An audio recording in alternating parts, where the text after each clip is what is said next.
A movie is a very expensive endeavor, so you would think that producers would get all their ducks in a row and hire a director that's not only competent, but that they're comfortable handing over a lot of power and money to. Keyword being think, because even on movies whose budgets exceed $300 million, directors have been let go at various stages of production. In this video, I want to zero in on perhaps the most important stage, the filming process itself. Specifically, I want to look at directors that were fired in the middle of shooting, and in some cases, just weeks away from finishing a film. First, we'll look at some cases where bad on-set behavior, behind-the-scenes politics, and, most shocking of all, actual creative differences led to directors getting the boot. In all of these cases, the movies were very close to completion, and most of them happened in the last 10 years. Second, we're going to take a quick look at older movies. Interestingly, in all of these cases, directors were fired in the first few weeks of filming, instead of the last few, which is the recent trend. I think this has to do with the technology available. With CGI, you can make more changes in post-production than you could when working on actual film. The messy production of the Star Wars franchise since the acquisition by Disney has been well documented. A lot of the issues happen in pre-production where directors and writers get shuffled around, or worse, projects get cancelled, like Guillermo del Toro's Jabba the Hutt movie. But even Star Wars, and by extension, Lucasfilm and Disney are not immune to missteps that cost tens of millions on movies that cost hundreds of millions. There are at least two productions where the directors in charge have walked from the movie and had to have another director step in to finish the job, though it's less clear in the first case. Gareth Edwards was hired to direct 2016's Rogue One thanks to his successful reboot of Godzilla under Legendary Pictures. The film cycled through a number of screenwriters in a short half year, and even more would contribute to it throughout production. Despite that, when filming began in August of 2015 at Pinewood Studios in England, it seemed as though everything was going pretty smoothly, but then came the reshoots. Reports about the reshoots are conflicting, especially between Gareth Edwards and the man that was hired to do the reshoots for $5 million, Tony Gilroy.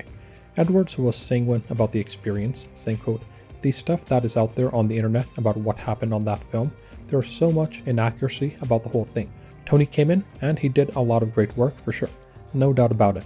But we all worked together until the last minute of that movie," end quote. Edwards says that he was fully involved in the reshoots, which were scheduled well in advance, prior to principal photography. He noted that, quote, "The very last thing that we filmed in the pickup shoot was the Darth Vader corridor scene. I did all of that stuff," end quote.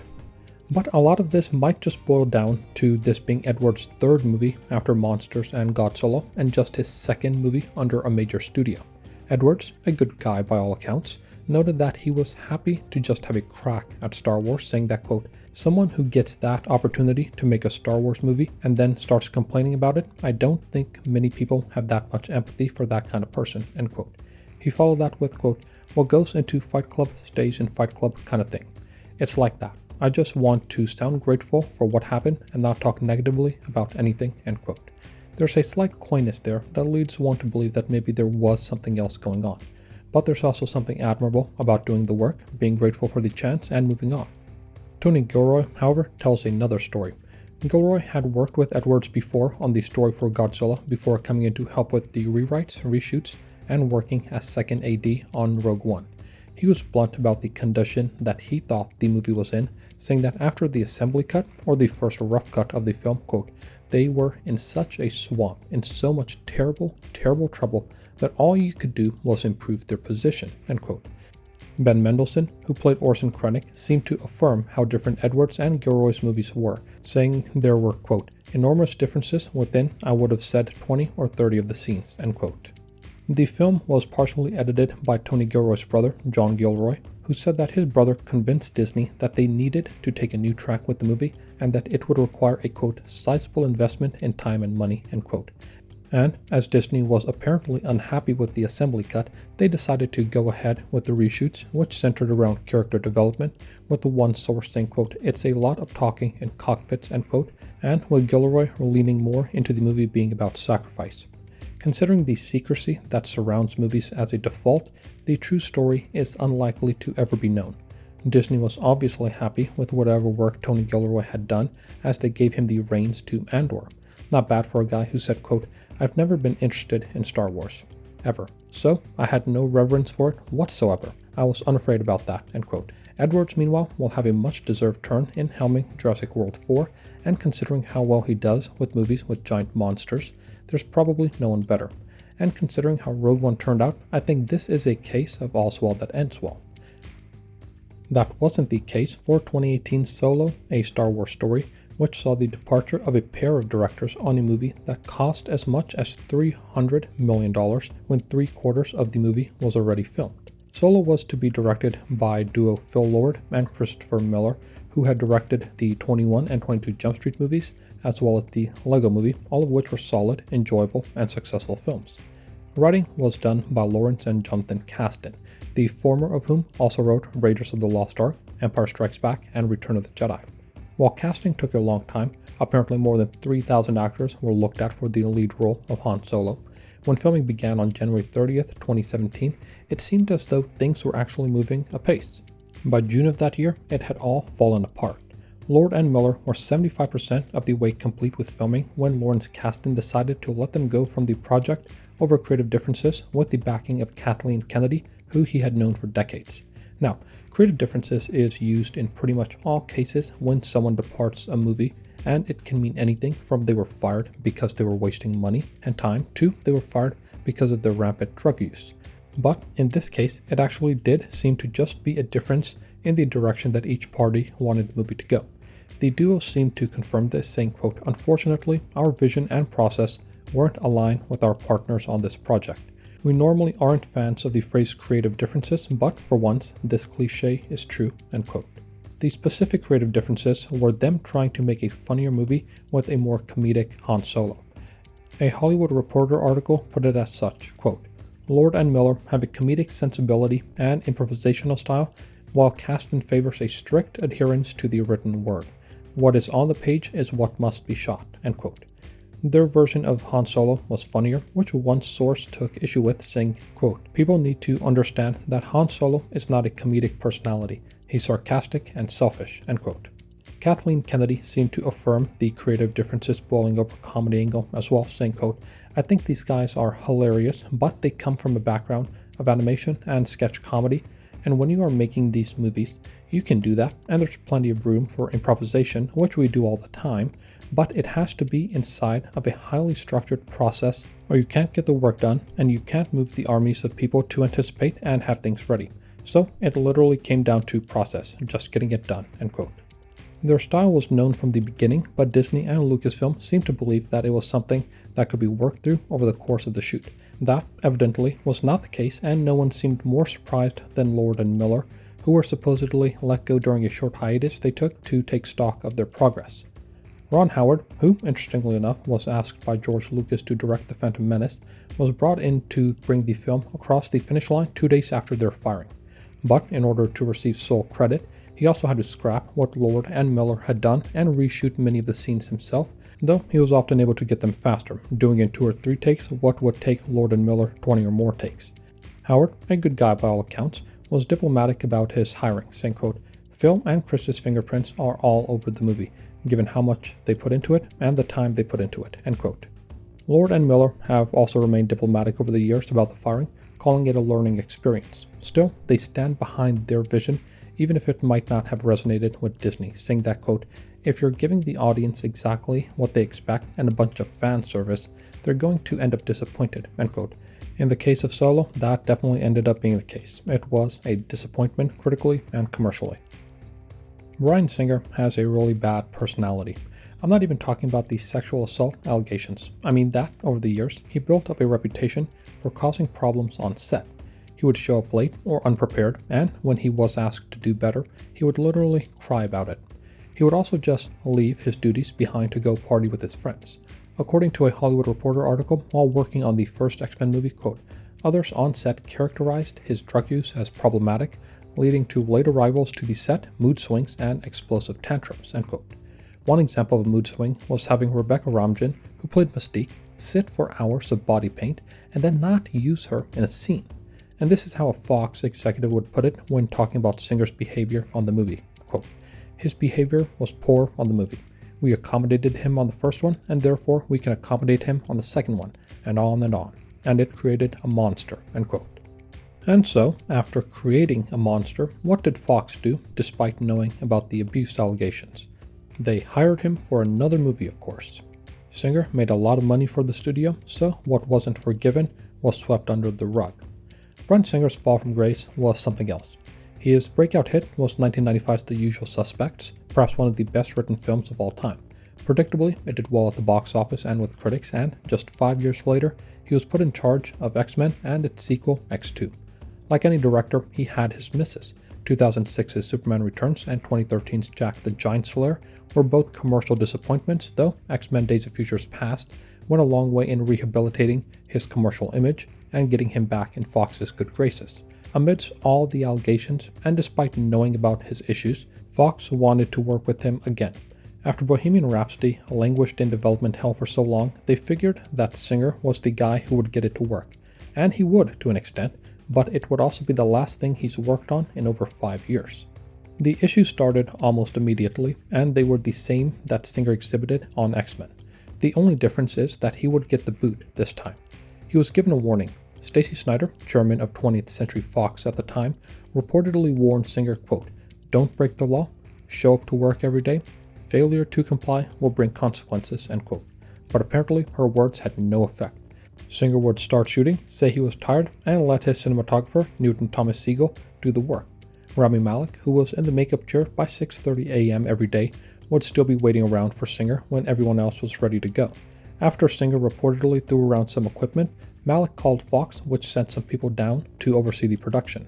Filming was more than halfway done, so they were hoping that just a little push would be all that was needed, and then everybody could go home happy. How wrong they were. Things came to a head around Thanksgiving of 2017. Singer said that he was exhausted and wanted to stop production for a couple of weeks, which is what they needed to finish shooting. Snyder asked him not to go, but Singer left anyways, also saying something about how his mother wasn't feeling well. This was the last straw for Fox. Malek's claims about Singer's, quote, "not being present on set, unreliability, and unprofessionalism," end quote, turned out to be true. Singer was fired from the movie on December 4th, 2017, and Dexter Fletcher was brought in to finish the job at the behest of Rami Malek, who told him, quote, "If you come to set and shit on the floor, you'll still do a better job than this guy," end quote. Fletcher, who was attached to direct Bohemian Rhapsody when it was still at Sony, was a total professional and wrapped filming in 3 more weeks. According to The Hollywood Reporter, some of the scenes he was responsible for were, quote, "when Freddie Mercury celebrates his birthday at his parents' dinner table, and when the band writes Another One Bites the Dust," end quote. The movie went on to become a wild success, while Singer, as a result of his actually being difficult to work with and the multitude of sexual assault allegations, seemingly fled the country, heading to Israel in 2019. The best Superman movie ever made is still Richard Donner's 1978 masterpiece. It wasn't the first DC superhero film, or arguably even the first superhero film, but it was the first good one, and was the standard that everything that came after it was held to until 2008's The Dark Knight. The movie was a critical and commercial success, not bad considering that Donner wasn't the first choice, or the second, or third, or even the 4th, 5th, 6th, or 7th, but he was the final choice and the right choice. The film rights were held by Ilya and Alexander Salkind and their partner Pierre Spengler, and by the end of the movie, the relation between them and Donner would get so bad that Donner would be fired from Superman 2 and would refuse to speak with them. The filming of the movies was odd to say the least, because instead of just filming Superman, Donner was hired to film both Superman and Superman 2 at the same time, similar to how the Lord of the Rings movies were filmed, and then they would stagger their release in order to get the most out of it. This, of course, is a complicated process and problems were immediately evident. One thing to keep in mind is that this was pre-superhero movie mania. This was not the MCU heyday, and while the Adam West Batman series was popular, there was no guarantee that the Superman movies would be a success.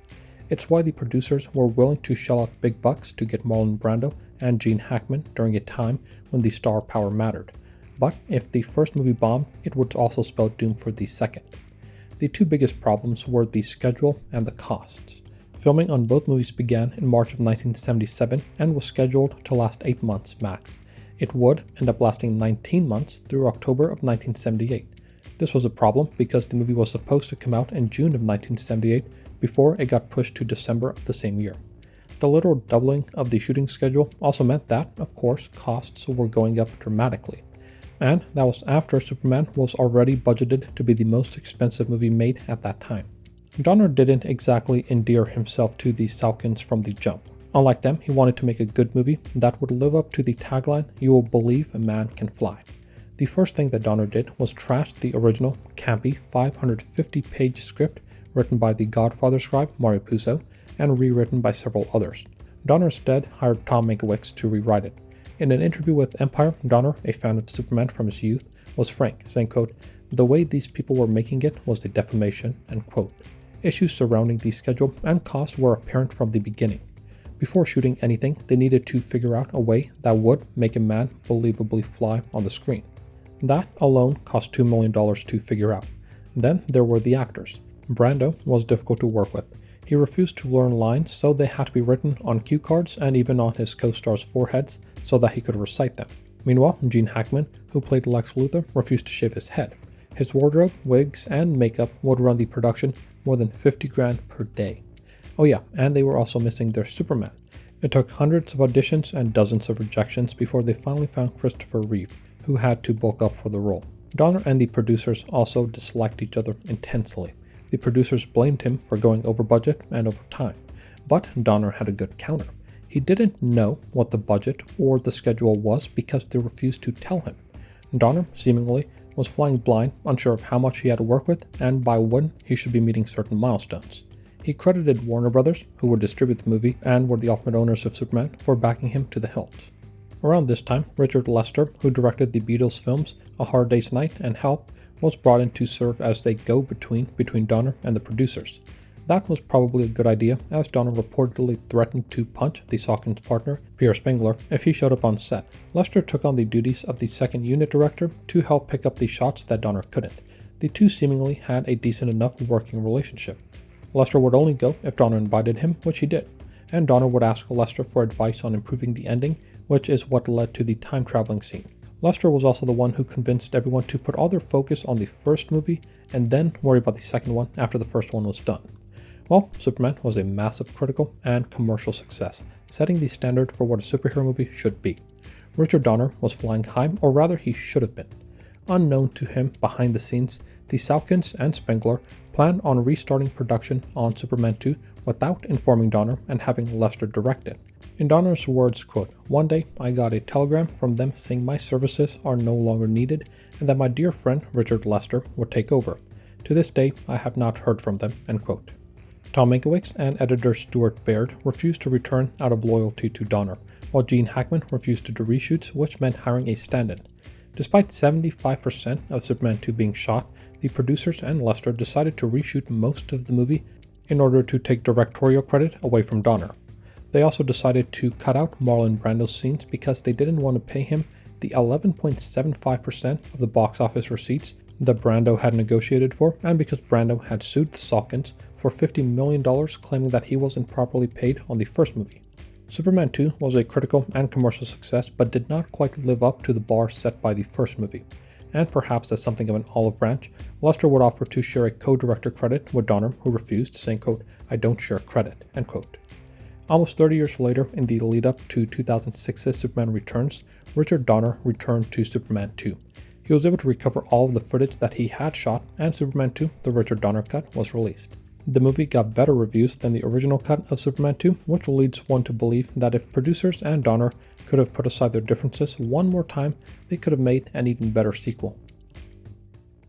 In all of these cases, directors were fired toward the end of a movie. Only a few weeks of shooting were left, and if everybody had come together, they probably could have finished it, but the problems were a bit too insurmountable. But directors being fired from movies goes back a long, long ways, with the difference being that they used to be fired in the beginning of a movie instead of towards the end. 1960 Spartacus, starring Kirk Douglas and directed by Stanley Kubrick, was a smashing critical and commercial success and would be Universal Pictures' biggest moneymaker for a decade. That's not bad for a movie who lost its first director within a week of shooting. But neither Stanley Kubrick or Anthony Mann, the film's first director, were the first choices. That, of course, was David Lean, who had directed The Bridge on the River Kwai and would be remembered for his epic work on epic films. When he turned it down, the studio turned to Anthony Mann. But Kirk Douglas, who was as powerful as any director at that point, did not think that Mann was up to the job, saying, quote, "He seemed scared of the scope of the picture," end quote. So he fired him in the first week of shooting. It's particularly odd, as Mann would go on to direct El Cid, another historical epic, though that was still several years away. Douglas replaced him with a young director that he had worked with a few years ago on Paths of Glory, Stanley Kubrick. It was Kubrick's most expensive, most epic feature up until that point, but if there's one thing that Kubrick was not, it was daunted or scared by anyone, not even the mighty Douglas. By this point, his perfectionism had already set in, and he would clash with anyone in order to get his way on the film. When the cinematographer, Russell Meddy, threatened to quit the movie over Kubrick's shocking precision, Kubrick said, quote, "You can do your job by sitting in your chair and shutting up. I'll be the director of photography," end quote. Meddy would go on to win the Academy Award for Best Cinematography for the movie. Kubrick also fought with Dalton Trumbo over the screenplay, and, of course, he fought with Kirk Douglas over things like the most famous line, "I'm Spartacus," which Kubrick was not a fan of. When he turned 100, this is what Kirk Douglas said of Stanley Kubrick, quote, "He was a bastard, but he was a talented guy," end quote. The two often fought, though always in the service of making a better film than either could on their own. Amusingly, despite being considered a masterpiece, Kubrick distanced himself from the film because he did not have final cut. I guess when you have multiple masterpieces to your name, you can afford to dissociate from one or two. 1976's The Outlaw Josey Wales, which starred Clint Eastwood, was supposed to be directed by Philip Kaufman. But issues between Eastwood and Kaufman were apparent from the beginning, ranging from their different attitudes towards the story, to both of them pursuing leading lady Sandra Locke behind the scenes, to Kaufman's meticulous attention to detail during filming, to Eastwood's shooting a scene when Kaufman had taken a momentary leave. In October of 1975, Kaufman was fired by producer Bob Daly, which caused a ruckus in Hollywood and led to the DGA passing the Eastwood Rule, which prohibited actors or producers from firing directors and then taking over directing duties themselves. Still, thanks to Kaufman's meticulous pre-production, the rest of the movie went off without a hitch, which leads one to believe that whatever the reason for the firing, it wasn't because Kaufman was doing a bad job. 1983's WarGames first had Martin Brest as the director, but he was fired 12 days into shooting. The issue, similar to the case of Lord and Miller and Solo, was actual creative differences. According to the director that replaced him, John Badham, Brest had, quote, "taken a somewhat dark approach to the story and the way it was shot. It was like Broderick and Sheedy were doing some Nazi undercover thing, so it was my job to make it seem like they were having fun and that it was exciting," end quote. The producers wanted something a lot less serious than what Brest was trying to accomplish, so they brought in someone else. Still, it had quite the mental impact on Brest, who later said, quote, "I was fired 3 weeks into production. That was pretty gruesome because it was only my second movie. In the trades, it said something like I was fired because I couldn't get the tone light enough or something like that," end quote. Amusingly, his next movie was Beverly Hills Cop, one of the most successful comedies up until that point. A movie is such an expensive and time-consuming endeavor, it seems almost ridiculous that the studios don't have all their ducks in a row before hiring a director. When someone leaves during pre-production, it's understandable and is, arguably, the best time to part ways or fire someone. But once cameras are rolling and the movie is a few short weeks away from filming, at that point, all the issues are self-inflicted. That said, not all cases are like Solo, where we're left wondering what could have been. Sometimes you get someone like Stanley Kubrick at the helm, and they knock it out of the park. It's seemingly rare, but it does happen. Still, ideally, studios should get it together before filming in order to save everyone a lot of stress. Once a director is hired, unless there are extenuating circumstances, just roll with the punches and ride it out until the end.